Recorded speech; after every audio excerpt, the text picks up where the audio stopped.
En Xammà m'ha ensenyat més que tots els llibres plegats.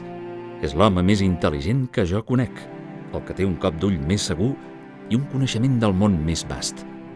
És encara la naturalesa d'home més humana que he tractat, la persona menys primària, el senyor que té la raó més desperta i l'enteniment més clar. No passa dia que no pensi en ell, en el que m'ha dit i, sobretot, en el que m'ha insinuat.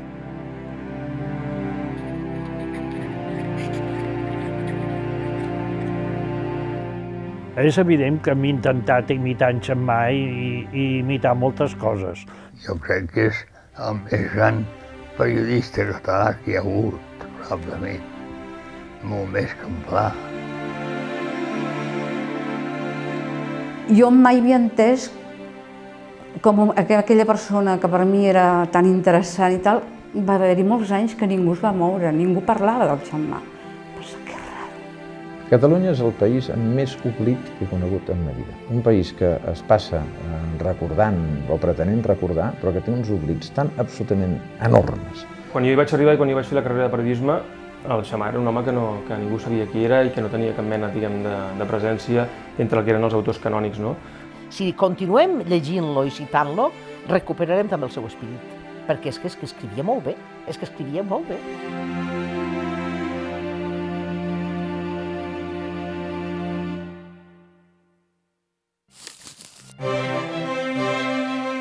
Eugeni Xammà era el fill gran d'una família benestant, la qual, després de la mort del pare, que va tenir lloc quan ell només tenia 8 anys, va viure greus dificultats econòmiques.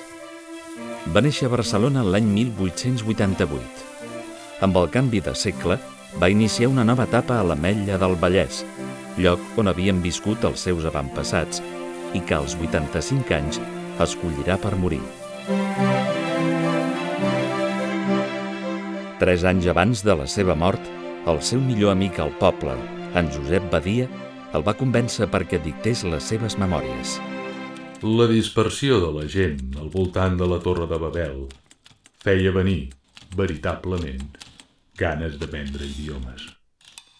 Però quan un dia el capellà ens va presentar una gran balena, de la boca de la qual sortia un jove que saltava a terra després d'haver passat 40 dies dins la seva panxa, vaig tenir per primer cop, a 4 anys i mig, la sensació que m'aixecaven la camisa. El jove Xammà desestima la possibilitat de fer-se càrrec de les terres que encara formaven part del patrimoni familiar. Les ganes de conèixer món van fer que, després d'una curta estada a París, decidís utilitzar part de les 1.500 pessetes que la seva tia li havia donat per alliberar-se del servei militar per viatjar. Aquesta decisió el convertia en pròfug, però va ser determinant per al seu futur professional. Primer perquè ha de sortir del país, perquè no vol fer el servei militar, i per tant s'empesca un viatge primer a França, després a l'Argentina, torna a Barcelona, però hi està molt poc temps, de seguida s'anirà, doncs intentarà també sortir cap a París una altra vegada, amb una feina, primer en una tenda, després aconsegueix una corresponsalia a Londres. Després de col·laborar en diversos diaris, arriba la seva gran oportunitat com a corresponsal de La Publicidad, al front britànic de França. Els seus coneixements d'anglès i francès li faciliten el seguiment dels esdeveniments de la Gran Guerra. L'enviat dels diaris al front, a la trinxera, és un nou ofici professional que apareix gràcies o a causa de la Primera Guerra Mundial. Xammà forma part d'aquesta generació d'escriptors europeus, d'escriptors periodistes europeus que es formen en la corresponsalia al front, en la corresponsalia de guerra.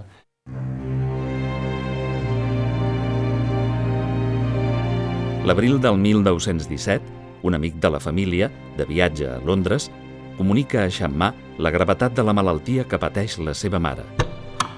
El jove torna a l'Ametlla, on la veurà morir 6 mesos després. Durant l'any que està a Barcelona, treballarà simultàniament a La Publicidad, d'Amadeu Hurtado, i al setmanari Ibèria, dirigit per Claudi Ametlla.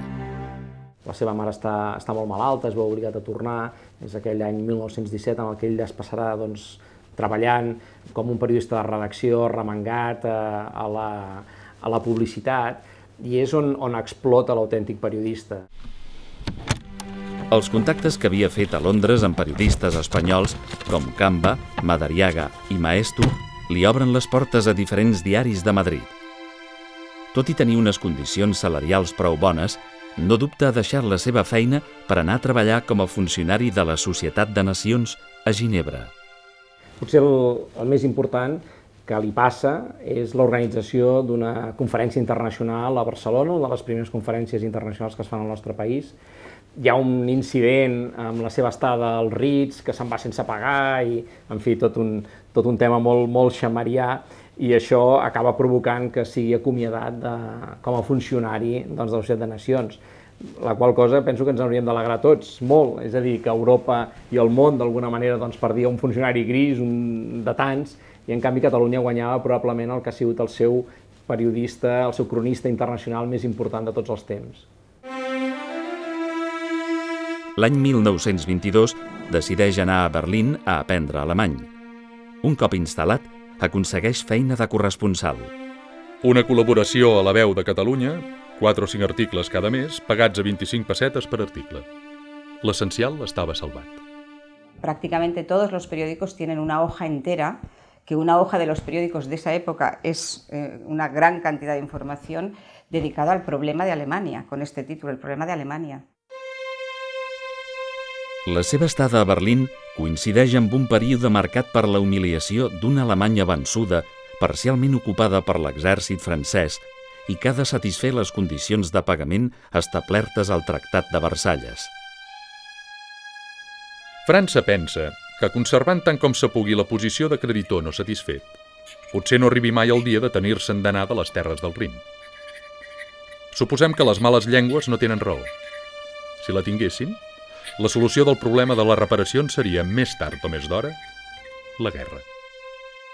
El que m'havia explicat en Vigo era que, contràriament al que es podria creure llegint els textos de Xammà, eren uns textos molt elaborats i que li costava molt d'escriure, que era molt exigent amb ell mateix, que se us posava les paraules i que tatxava i rectificava i tornava a començar una pila de vegades.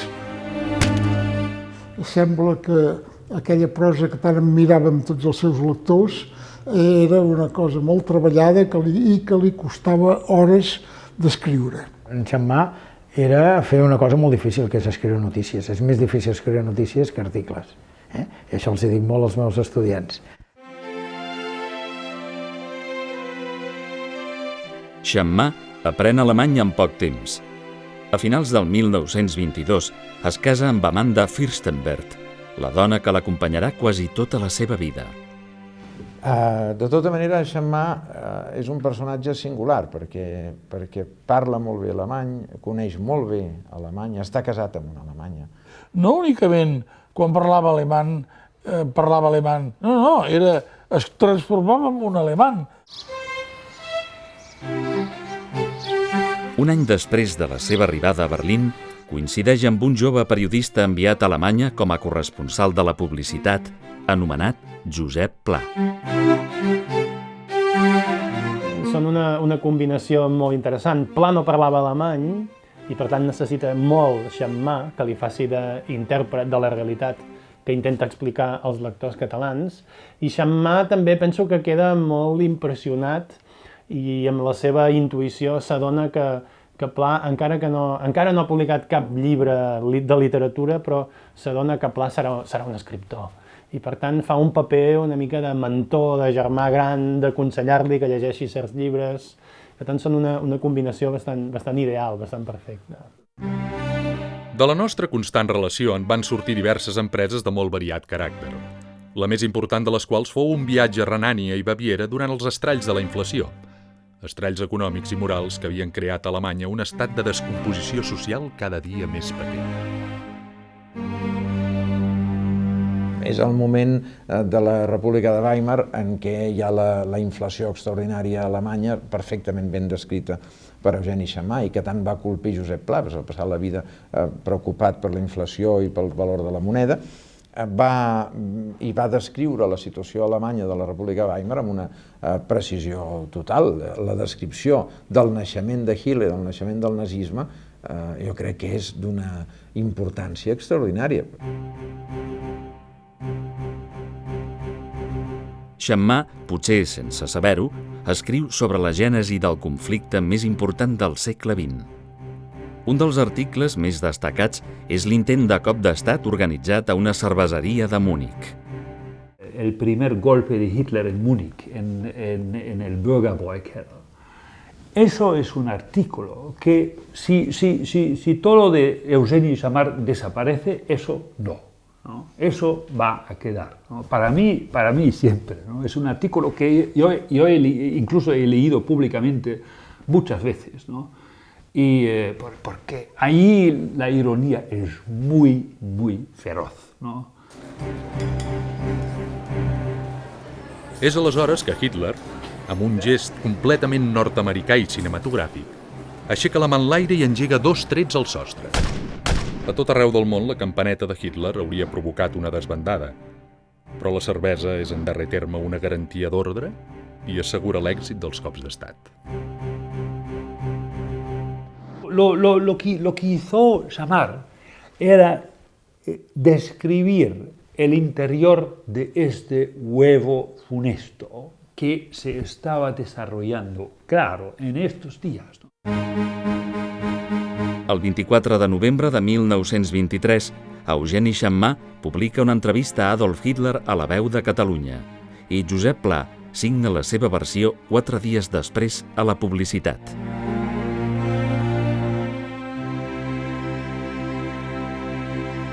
Tant Eugeni Xammà com Josep Pla, i van tots dos, fan aquesta entrevista i donen compte d'aquesta entrevista, cada un d'ells des del seu diari. Però creiem, tanmateix, que deixar inèdites les declaracions que el futur exdictador d'Alemanya va tenir l'amabilitat de fer-nos seria una injustícia i una manca de consideració. Ferit i empresonat, Adolf Hitler segueix sent per a nosaltres el mateix que intacte i en llibertat era. El ximple més substanciós que des de que som al món hem tingut el gust de conèixer. La entrevista es muy fascinante, ¿no? Porque hay los dos lados.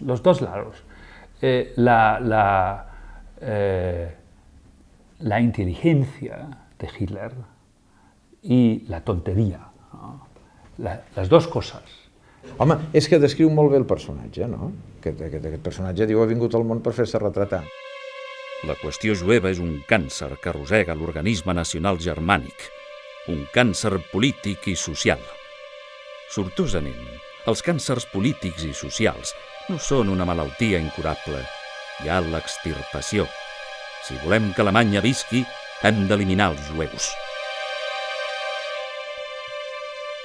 Una de les coses que s'ha discutit més a Alemanya és en quin moment Hitler i el nacionalsocialisme va decidir la solució final, l'extermini sistemàtic dels jueus. Y seguramente la entrevista de Xammar es una de las primeras instancias donde hablaba públicamente de este tema. Això històricament seria una petita bomba periodística, perquè, segons sembla, al 1923 no hi ha elements que ens permetin deduir que Hitler avançaria en aquests termes la seva política d'erradicació dels jueus.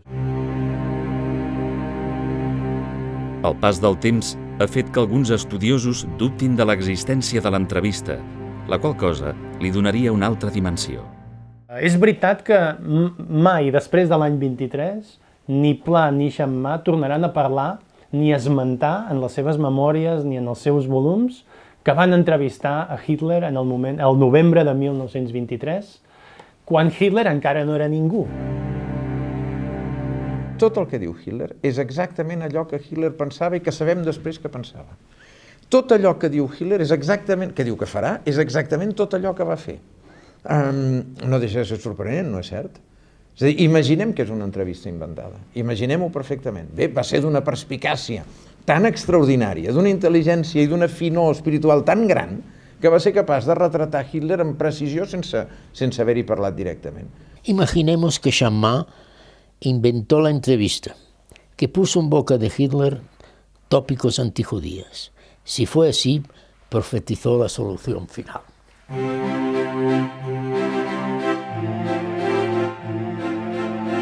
Pla i Xammà esdevindran, gràcies als seus articles, una referència periodística d'alt nivell.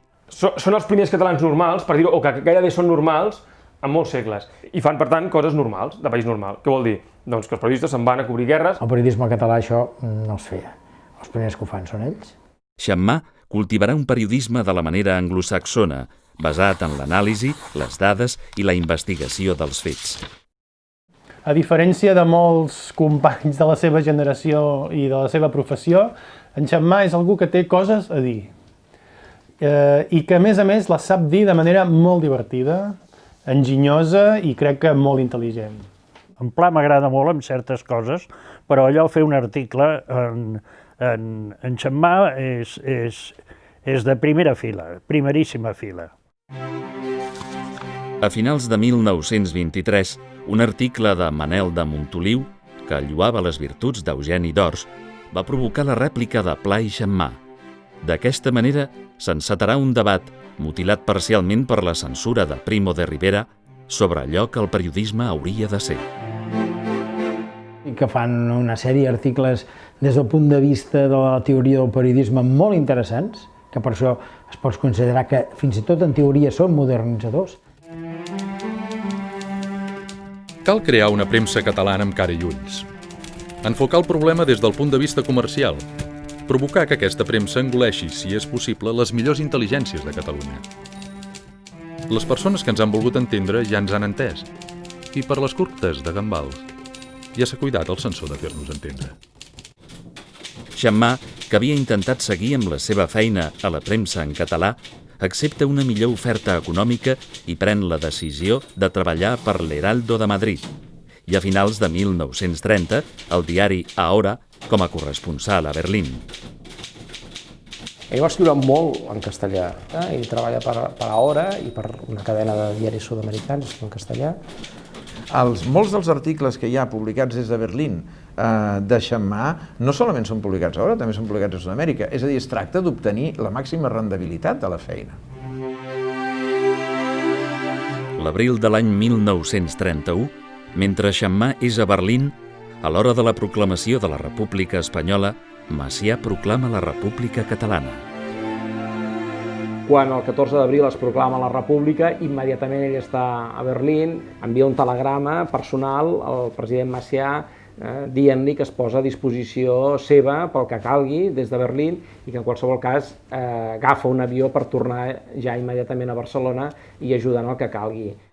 Él es consciente de que la única oportunidad de una Cataluña independiente es en una república. Y creía que era posible, que era más posible, digamos, separándose de España, porque él en la República Española nunca creyó que aquello fuese a durar. Per tant, aquest lligar, sobretot en aquells anys republicans, la sort de Catalunya, la sort de la República Espanyola necessàriament, podia acabar comportant l'ensorrament de tots dos, com acabarà passant. Llavors, ell aquí sempre intenta deslligar-ho, dir, escolta, una cosa és Catalunya, la resta és Espanya. No passaria gaire temps sense que les dificultats d'Espanya comencessin. I la pregunta que jo em feia era aquesta. Les dificultats d'Espanya serien l'oportunitat de Catalunya? Creure en la viabilitat d'un règim republicà a Espanya era un error polític que un dia o altre, si no es rectificava, els catalans l'hauríem de pagar car. Les cabres pels seus pecats porten els genolls pelats. Sempre hi ha, en l'estil, hi ha l'humor, una punta sempre d'humor una mica punxa. Això sí. Que d'alguna manera Xammà el que et proposa és un joc intel·ligent, no et menysté com a lector, ni et sobrevalora, simplement diu, mira, jo això ho veig així. I aquest així incorpora una dosi important de crítica, molt sovint servida a través de la ironia. Tot i el seu suport a la República, el posicionament ideològic de Xammà no encaixa ni amb el corrent majoritari de la dreta catalana ni amb el pensament general del Front Popular.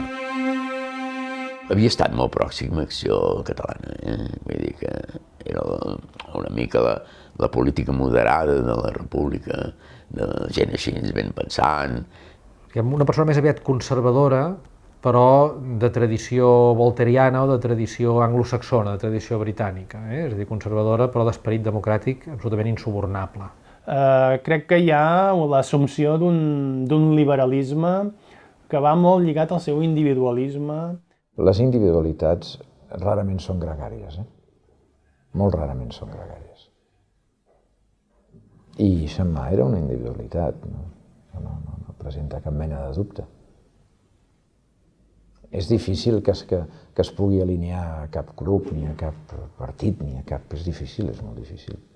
Penso que és un element de reflexió que veiem que durant els anys 30 Xammà deixarà de col·laborar en els diaris catalans, precisament en l'època de la República, que és en principi el moment en què ell hauria pogut esdevenir una estrella del periodisme català. De fet, Xammà continuarà sent només corresponsal del diari madrileny Hora. Penso que l'arribada de la Segona República i d'Esquerra Republicana al poder i de la creació d'un cert lectorat d'esquerres treu lloc a Xammà. Xammà perd tota l'aureola que tenia als anys 20, perquè em fa l'efecte que la interpretació que fa de l'evolució de l'Europa dels anys 30 no és la majoritària dels lectors ni de la publicitat ni de la veu. Paral·lelament al procés de democratització que comporta la República, Alemanya està patint un procés invers, el marcat pel partit de Hitler, que al febrer de 1933 està a punt de guanyar unes eleccions que, paradoxalment, suposaran l'eliminació del sistema democràtic. Quedaríamos sorprendidos, tanto como el propio gobierno... ¿Me oye? Le oigo. Tanto como el propio gobierno, si las próximas elecciones, fijadas para el día 5 de marzo, no dieran a Hitler una mayoría parlamentaria. Pero así y todo, su programa es un programa clásico de dictador. Con breves y sencillas palabras promete la felicidad general. L'arribada dels nazis al poder obliga els periodistes a mesurar els continguts dels seus articles. Él se cuida mucho, pero ¿cómo se cuida? Se cuida siendo exacto en la información. O sea, él lo que está es viendo caer cabezas de periodistas todos los días y él dice como digamos, alto cargo de la prensa extranjera en ese momento, ¿no? Él dice, yo no puedo hacer nada, porque uno tiene que cuidar de lo que está diciendo. Pero ¿cuidarlo en qué sentido? Que los hechos sean probados, sean contrastados. Xammà no és només valorat per la veracitat de la seva informació, sinó també per la seva capacitat per trobar notícies. El nas periodístic, no? Que és l'equivalent a l'ull clínic dels metges, no? Aquesta capacitat per copsar en un moment determinat on hi ha la notícia, anar-hi al cor d'aquella notícia, captar-la. No pren alineació amb la majoria per principi, és algú que vol observar les coses per ell mateix. González Ruano es un periodista ya entonces muy conocido, de mucho prestigio, enviado allí por el ABC, y que la noche antes del boicot de los judíos nos habla de la moza rubia, el mozo rubio, Júpiter, etcétera, etcétera, ¿no? Es decir, en una cosa absolutamente grotesca, teniendo en cuenta lo que se está viviendo en Alemania. Xammà está hablando del boicot en ese momento. Cada país hace lo que quiere, pero la República Española y los republicanos españoles sabrán hacer suyas por natural inclinación de espíritu las recientes palabras del diputado Wickwood en la Cámara de los Comunes y adoptarán siempre, frente a los judíos, la actitud decente de un gentilhombre.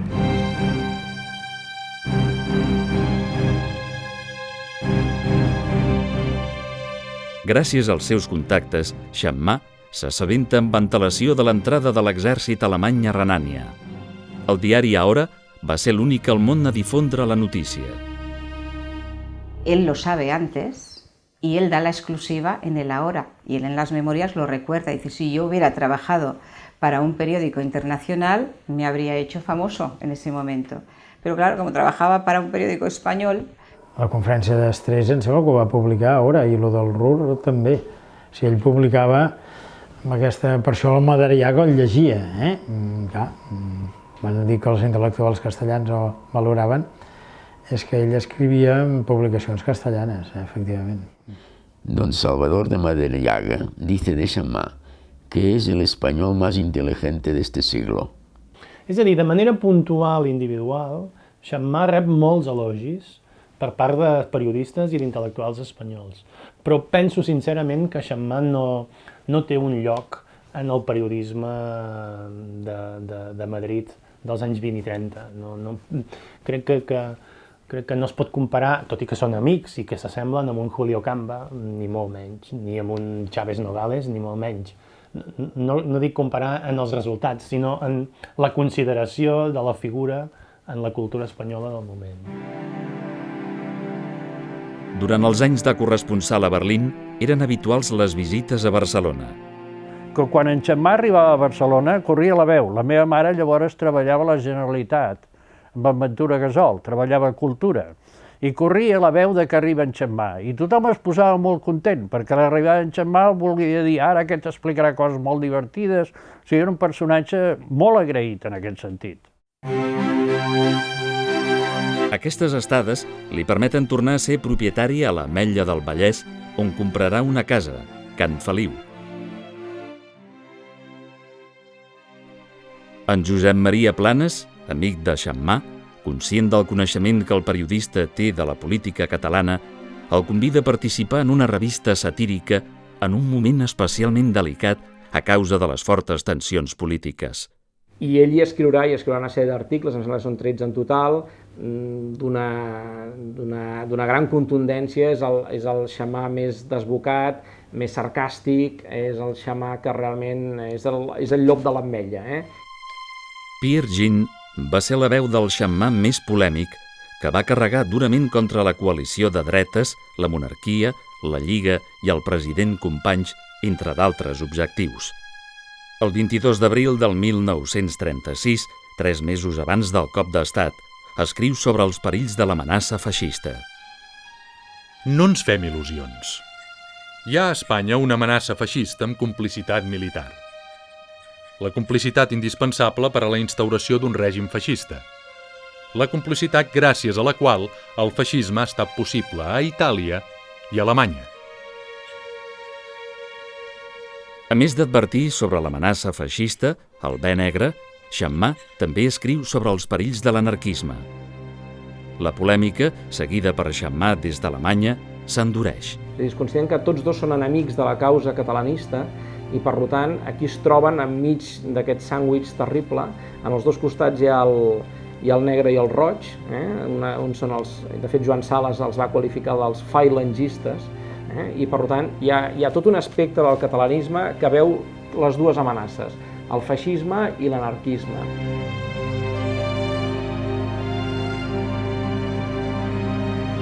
Fins al punt que també es veurà ell immers en la polèmica que hi haurà amb els anarquistes i la FAI, en aquells articles que també Josep Maria Planes o Tisner o Joaquim Ventalló, ell mateix, realment són molt crítics amb l'anarquisme i que acabaran costant-li la vida a Josep Maria Planes el mes d'agost del 1936.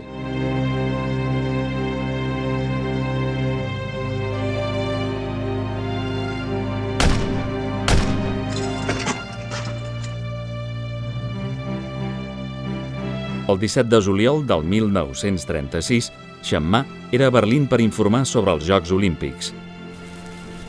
Quan va llegir el diari del dia, va confirmar l'encert de la seva anàlisi d'uns mesos abans. La sublevació militar era un fet. Ell, d'alguna manera, trobant-se a Berlín, és una situació paradoxal. Per un costat, un escamot de la FAI el va buscar a l'Ametlla del Vallès, a casa seva, però per una altra banda té els membres de la Gestapo exigint responsabilitats a l'ambaixada d'un personatge com el Chammá. La situación es que él se queda en cuadro, es decir, él se queda solo con otro catalán, si no recuerdo mal, frente a todos los demás, todo el personal de la embajada que se declara a favor del golpe de Estado y que además está protegido por personal alemán. Entonces el problema es que llega un momento en que ni se hablan, se cruzan en el ascensor y no se dirigen la palabra, y él está cada vez en una situación más en falso.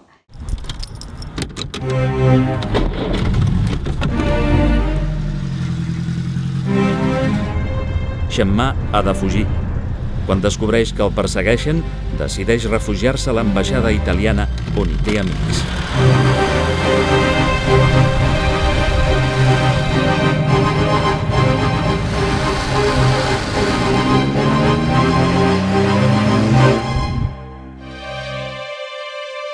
A Catalunya, companys seus de professió també han de fugir per evitar ser assassinats pels grups incontrolats de l'esquerra més violenta. La línia aquesta Unió Democràtica, centrista, en Sentís era d'ells, però en Sentís marxa un moment en què un d'ells, un dels seus companys, que és en Josep Maria Planes, l'assassinen els de la FAI a la Rabassada.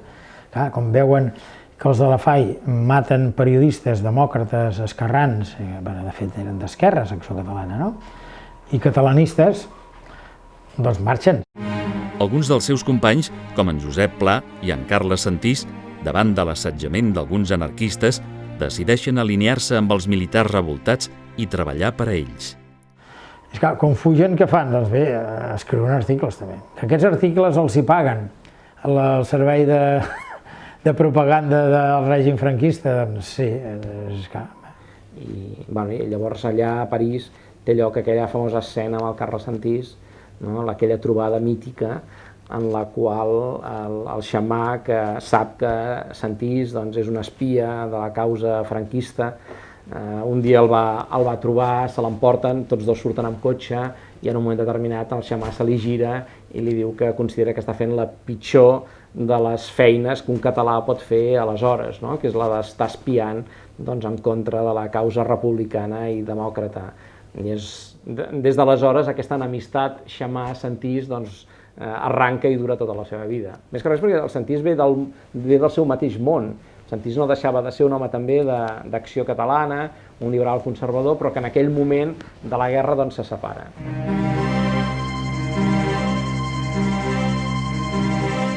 A Xammà li pesa l'absurditat d'una guerra que considera aliena.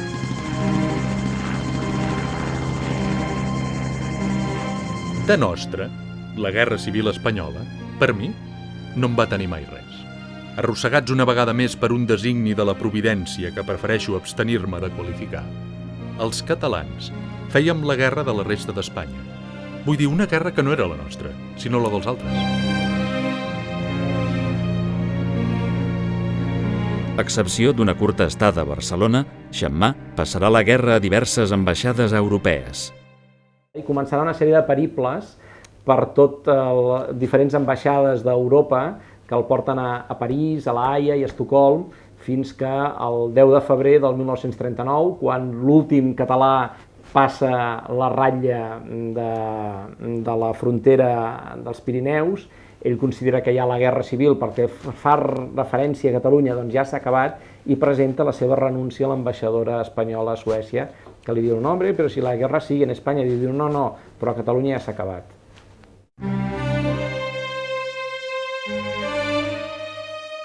La derrota de la República comporta l'exili de milers de persones, la pèrdua immediata de les llibertats a Catalunya i la repressió personal als considerats desafectes al nou règim.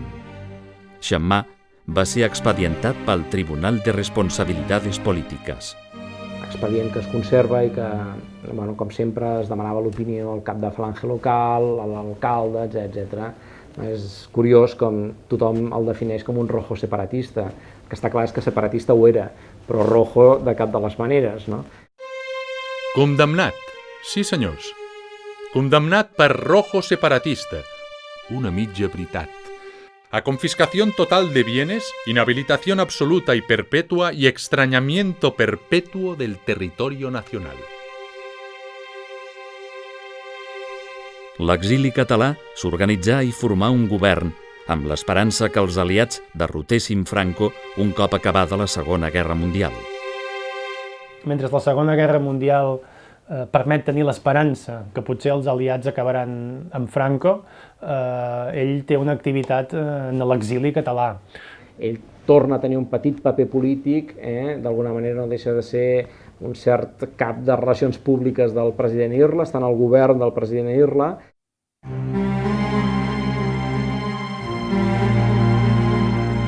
els aliats consideren a Franco un mal menor i decideixen tolerar el seu govern. Això, amb una persona com en Xammà i altres, els deixa completament fora de joc. I després ja van veure que res, que el règim es perpetuaria, duraria anys, i per això uns van decidir tornar a Catalunya i els altres van decidir quedar-se a l'exili.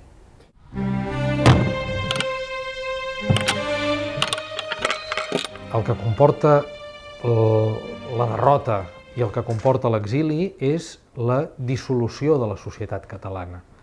Jo diria, pel que conec de Xammar, que Xammar més aviat deu encaixar en aquest perfil, el d'alguna manera renunciar-hi, el de dir, escolta, això ja no és possible, no serem un país normal, és a dir, el públic al qual jo m'hauria adreçat, al qual jo m'adreçava com a periodista, ja no hi puc connectar, amb aquest públic ja no hi puc connectar, per tant, aquest és un esforç que ja no faré. Els bons periodistes es van obligats a no poder escriure, i aquest silenci, aquest periodisme silenciat, és realment la tragèdia del franquisme pel periodisme català.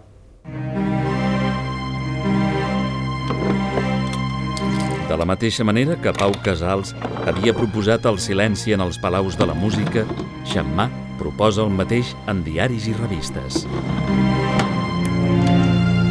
És un dels que decideix, de manera voluntària, no escriure més a la península Ibèrica, com a periodista, perquè no li deixen escriure en català. És un baluart i no cedeix, i ordena el silenci, i diu que no es pot col·laborar de cap de les maneres amb el feixisme, no? I ell paga un preu, és a dir, aquest preu, per exemple, és no escriure pels diaris espanyols. La situació aviat provocarà un debat sobre el que calia fer, que va ser recollit a la revista A l'exili Quaderns. I aleshores allà hi van sortir alguns articles polèmics, uns a favor i altres en contra. Per exemple, el 46 devia ser, si s'havia de publicar en català si el règim donava permís llibres. I en Xammar va dir que no, amb un article terrible. I l'Ametlla, amb un pseudònim, Domènec Montagut, li va contestar dient que sí, que calia aprofitar totes les escletxes. Ell creu que no s'ha de col·laborar amb el franquisme i que qualsevol forma de manifestació, en castellà per suposat, però també al cap d'uns anys en català, és una forma de col·laboracionisme. El de fora considerava que el que aquí feia coses és que tenia permís. Si tenia permís, és que l'havia demanat. Aquí l'havia demanat a un règim que era contrari a la república, un règim il·legal. Alguns dels excompanys de Xammar, entre ells Josep Pla, treballen per editorials espanyoles com Destino. El que Xammar considera una forma de col·laboracionisme amplia l'escletxa entre els que havien estat dos grans amics. Pla està en un cantó, Xammar amb moltes dificultats està a l'altre i, sobretot, als anys 40, des de les revistes de l'exili, Xammar no s'estarà de criticar Pla i de posar Pla al cantó de Carles Santís i d'altra gent, sobretot del grup, que escriuen en castellà a la revista Destino i que, per tant, col·laboren amb el franquisme. Xammar va mantenir sempre la seva posició, tot i els arguments dels que treballaven per la llengua des de l'interior. Qualsevol proposta que féssim o diguéssim, era col·laborar amb el règim. Això no és fàcil de dir des de París. Per això, fer-ho aquí, ens trobàvem molt magnificades. Havíem de col·laborar. L'any 1950, després de treballar a l'Associated Press, entra a les Nacions Unides amb un contracte de 3 mesos. En pocs anys, i després de passar per diferents estaments internacionals, acaba tenint responsabilitats directives al Departament de Llengües de l'OMS. Si no pot escriure enlloc, quin recurs li queda al Xammar per poder guanyar-se la vida? Què sap fer? Parla 7 idiomes, i aquesta és una mica la solució que ell troba. Quan es va crear l'Organització Mundial de la Salut, havia estat encarregat de crear la secció de traducció a la llengua espanyola. Va ser en Xammà que va crear l'equip. El primer equip, evidentment. Clar, de fet ja arriba un moment que Xammà viu a Ginebra no tant com a exiliat, sinó com a alt funcionari de les Nacions Unides, no? O dels distints organismes de les Nacions Unides. No? Per tant, fa una vida d'alt funcionari. Apartat de la vida de periodista, l'any 1966, Xammà, que encara tenia algunes coses per dir, accepta la proposta del seu amic Amadeu Cuito, que, des de França, promou una revista en català, Mirador. Bueno, vaig anar a buscar col·laboradors, no? I un dels que vaig anar a buscar, evidentment, era el Xammà. Els objectius de la crítica de Xammà van ser el provincialisme del Premi Nadal, la revista Serra d'Or i la publicació Teleestel de Carles Santís. Llavors va fer un article, que era el Fem molt al Teleestel, i en el qual, en el Santís, en un moment donat, li fa dir, perquè ho posa entre cometes, parlant de Gibraltar, diu «Girón desgarrado del manto real de nuestra madre España». I jo, com a llegir això, li vaig dir al Xammà, escolta, dic, vols dir que ho he dit, ho ha escrit això el Santís, això no pot haver escrit aquesta cosa el Santís. I em va dir no, probablement no. Diu, però és incapaç de desmentir-ho. És a dir, aquest tipus de botada, les feia. I realment ens va sobtar, perquè era una manera de parlar, era una llibertat i una manera de fer que amb el periodisme d'aquella època, evidentment, per nosaltres era una verdadera alegria. No ho coneixíem pas, això. Eren articles divertits, sobretot, i punyents, punxaven. Era temut, Xammà, com a polemista, perquè clar, si se't tirava a sobre, doncs les queixalades del llop de l'Ametlla feien mal. Cada cosa que feia tenia la seva lògica i la seva línia de defensa. I quan m'adonava els articles, no era qüestió de canviar ni una coma, Amb el Xammà el que comentàvem era lo tronat i lo trist i miserable que era aquell moment de Catalunya, que encara estàvem en ple franquisme, encara, bueno, s'acabava, però Déu-n'hi-do encara, no? Els viatges, el seu bagatge com a periodista i la seva feina en organismes internacionals són la causa que Xammà disposi, en la seva maduresa, d'una visió global dels afers internacionals. Vull dir, aquelles persones que Schiller i Goethe el llegeixen en alemany, el Dant el llegeixen en italià, Baudelaire el llegeixen en francès i Shakespeare el llegeixen en anglès. Això és el que era en Xammà. Deia, Daily Telegraph, has de llegir el Nigel Dennis, imprescindible. Doncs amb en Xammà parlàvem de diaris estrangers. I parlàvem dels diaris de França, parlàvem de com estava Le Monde, en aquell moment, i recordo que em va dir una frase, un imbècil sense cultura mai serà un perfecte imbècil. Inclús, doncs, per ser un perfecte imbècil tens que tenir una molt bona cultura. O sigui que també una mica desmitificava tot aquest punt. Va arribar un moment que va desmitificar tota aquesta capelleta. El seu coneixement del món i el seu esperit crític no encaixen amb els corrents ideològics i culturals predominants a la Catalunya dels anys 60. És a dir, jo crec que és una persona, això, és a dir, massa intel·ligent, que tot ho desmunta, que tot li veu el mecanisme i a tot li veu la falsedat.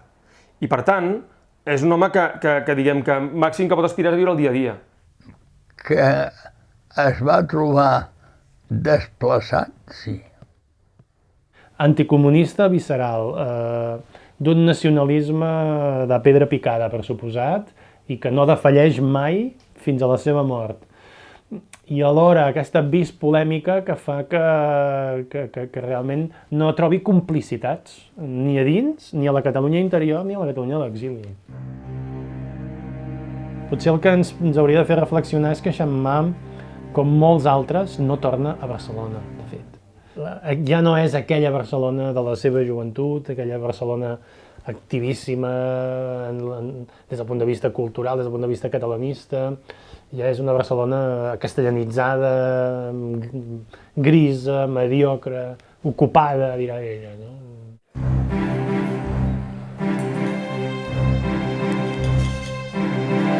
En un moment de poques complicitats, gràcies a la intervenció d'un amic comú, Xammar es retroba amb Josep Pla.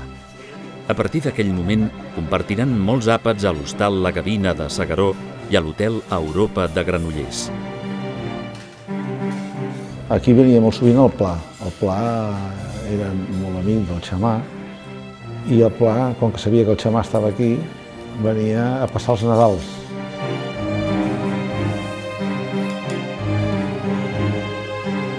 La Font d'Espanya ha esdevingut, i d'això ja fa temps, l'Hotel Europa.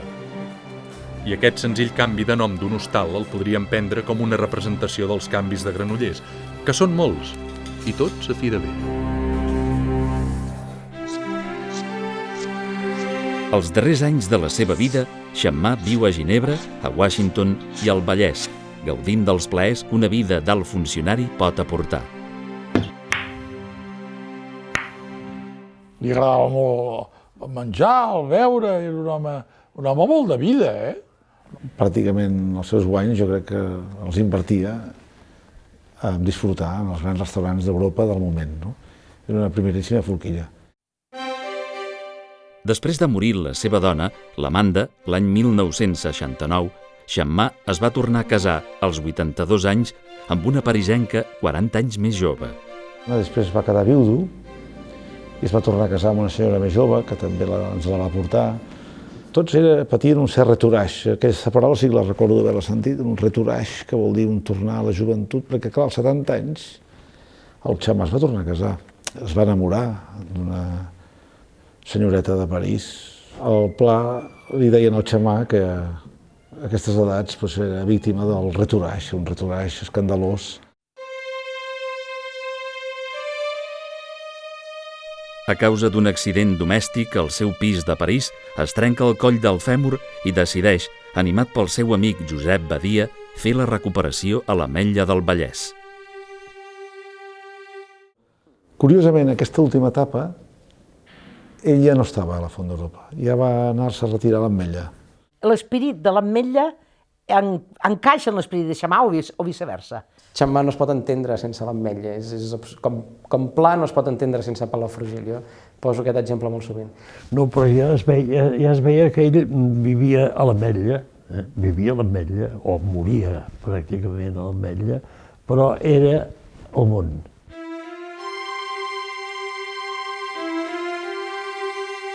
Llavors, Badia un dia li diu, escolta, tu ara que no tens res a fer, per què no m'expliques la teva vida?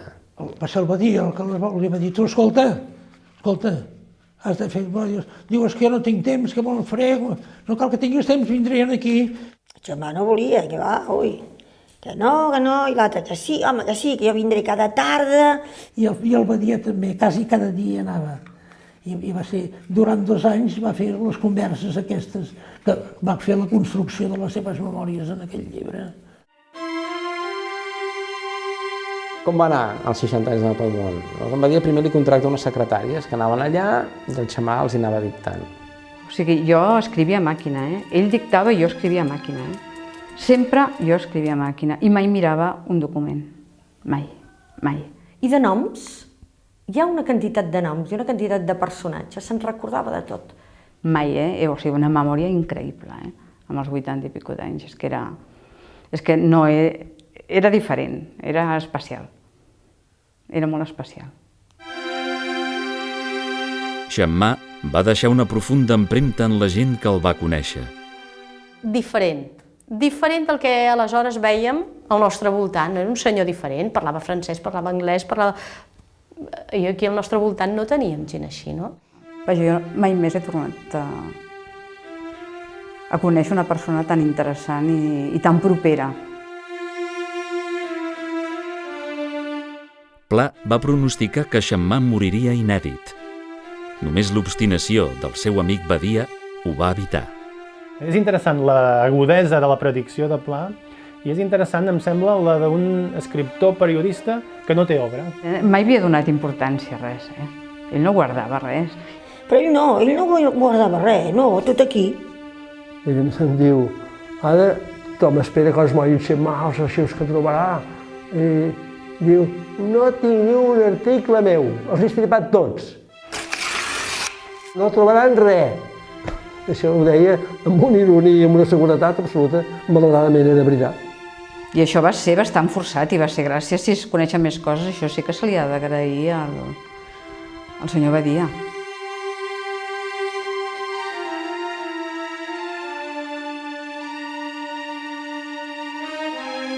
I en català el més llegit és Eugeni Xammà, 60 anys anar per al món, abans del Víctor Alba, del Raimon, del Bol i diversos. Anys després de la publicació de la seva biografia, s'editen diversos llibres que recopilen algunes cròniques que Xammà va escriure des d'Alemanya, alguns articles i cartes personals. Molta gent me'l va envejar, aquest llibre. Sí, era un personatge per publicar-lo. Home, jo estic extraordinàriament orgullós d'haver publicat Xammà. Extraordinariamente orgulloso. Es uno de los libros fundamentales de mi editorial. Absolutamente. Esclar, si no arribés pels 60 anys d'anar pel món, no sabríem gairebé res del seu itinerari ni tampoc de les seves reflexions o de les seves relacions, no? Quan va sortir el llibre, ell ja no hi era, ell ja s'havia mort. Malauradament, perquè em fa l'efecte que li hagués agradat. Eugeni Xammà i Puigventós moria a l'Ametlla del Vallès el dia 5 de desembre de 1973. Jo vaig a l'enterro d'en Xammà amb en Bernils, a l'Ametlla. Anem junts. Me'n recordo allò que hi havia la caixa que no entrava. Hi havia un nitxo i la caixa no entrava i al final no va entrar. La van deixar allà mig posada.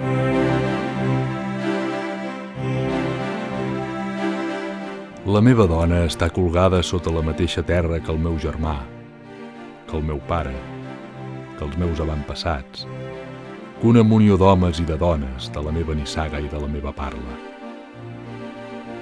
Tots ells m'esperen i a tots ells aniré a trobar el dia que Déu alci el dit. El camí el conec prou bé. És el camí que, molt jove, jo prenia gairebé cada dia per anar a l'Ametlla, a la Garriga. A turó de Sant Nicolau ens aturarem i s'obrirà una porta. La porta d'un recinte de pau, de silenci i de repòs. M'hi portaran ajagut i ja no me'n mouré mai més.